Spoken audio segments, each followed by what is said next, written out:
എല്ലാ കൂട്ടുകാർക്കും നമസ്കാരം. നമ്മുടെ പുതിയ വീഡിയോയിലേക്ക് സ്വാഗതം. ഇന്നത്തെ നമ്മുടെ വീഡിയോ എൻ്റെ കൂട്ടുകാർക്ക് വളരെ തന്നെ യൂസ്ഫുൾ ആണ്. ഇനി എല്ലാവർക്കും പെർഫെക്റ്റ് ആയിട്ട് തന്നെ സാമ്പാർ പൊടി വീടുകളിൽ തയ്യാറാക്കാം. ഈ ഒരു സാമ്പാർ പൊടി തയ്യാറാക്കി എടുക്കാനാണെങ്കിലും നമ്മുടെ വീട്ടിൽ നിത്യമുള്ള ചേരുവകൾ മാത്രം മതിയാകും. അതിനായിട്ട് കുറച്ച് മസാലകൾ നമുക്ക് വറുത്തെടുക്കേണ്ടതുണ്ട്. ഇനി ഒരു അയൺ പാനിലേക്ക് 100 ഗ്രാം അളവില് മല്ലി ഇട്ട് കൊടുക്കാം. ഇനി മുഴുവൻ മല്ലി നിങ്ങളുടെ കൈവശം ഇല്ലെങ്കിൽ മല്ലിപ്പൊടി എടുത്താലും കുഴപ്പമൊന്നുമില്ല. മല്ലിപ്പൊടി എടുക്കുമ്പോൾ നല്ലോണം ചൂടാക്കിയതിന് ശേഷമായിരിക്കണം എടുക്കേണ്ടത്.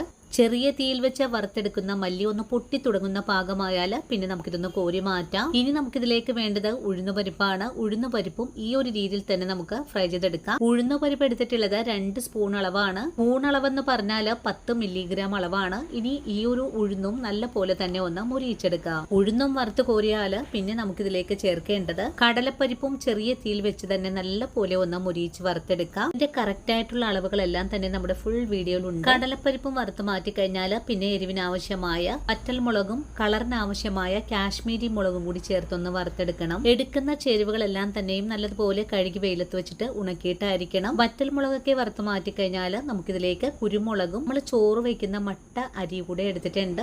ഇതും ഇതുപോലെ തന്നെ ഫ്രൈ ചെയ്ത് മാറ്റാം. ഈ ഒരു സാമ്പാർ പൊടി തയ്യാറാക്കി എടുക്കാനായിട്ട് നമുക്ക് ചേരുവകളൊന്ന് വറുത്തെടുക്കുന്ന താമസം മാത്രമേ ഉള്ളൂ. അരിയും നല്ലപോലെ പൊട്ടി വന്നപ്പോൾ അതും കോരി മാറ്റിയതിന് ശേഷം ഇതിലേക്ക് ഉലുവയും നല്ല ജീരകവുമാണ് ചേർത്ത് വറുക്കുന്നത്.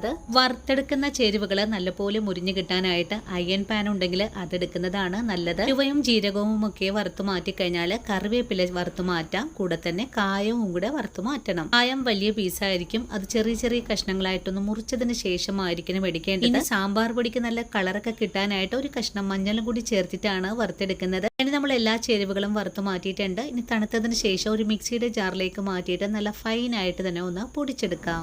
നല്ലതുപോലെ പൊടിച്ചു കഴിഞ്ഞാൽ നമുക്കൊരു പാത്രത്തിലേക്കാണ് മാറ്റേണ്ടത്. ഇപ്പൊ കണ്ടല്ലോ, കടകളിൽ നിന്നൊക്കെ നമ്മൾ പാക്കറ്റ് മസാലകൾ വാങ്ങിക്കുന്ന അതേ ഒരു രീതിയിലാണ് നമ്മളിവിടെ സാമ്പാർ പൊടി തയ്യാറാക്കി എടുത്തിട്ടുള്ളത്. ഇപ്പോ സാമ്പാർ വെക്കാൻ നേരത്തെ സാമ്പാർ പൊടിക്കായിട്ട് അടുത്തുള്ള കടകളിലേക്ക് ഓടി പോകേണ്ട ആവശ്യമൊന്നും തന്നെ ഇല്ല. നമ്മുടെ വീട്ടില് നിത്യമുള്ള കാര്യങ്ങളൊക്കെ വെച്ചിട്ട് ഈസി ആയിട്ട് ഇനി എല്ലാവർക്കും സാമ്പാർ പൊടിയൊക്കെ തയ്യാറാക്കി എടുക്കാം. ഈ ഒരു ഓണക്കാലത്ത് എല്ലാവർക്കും വീടുകളിൽ കരുതാവുന്ന ഒന്നാണ് സാമ്പാർ പൊടി. അപ്പോൾ ഇന്നത്തെ നമ്മുടെ വീഡിയോ ഇത്രയേ ഉള്ളൂ. ഇനി നല്ലൊരു വീഡിയോ ആയിട്ട് നാളെ കാണാം. അതുവരെ ഒത്തിരി സ്നേഹത്തോടെ വീണ്ടും കാണാം.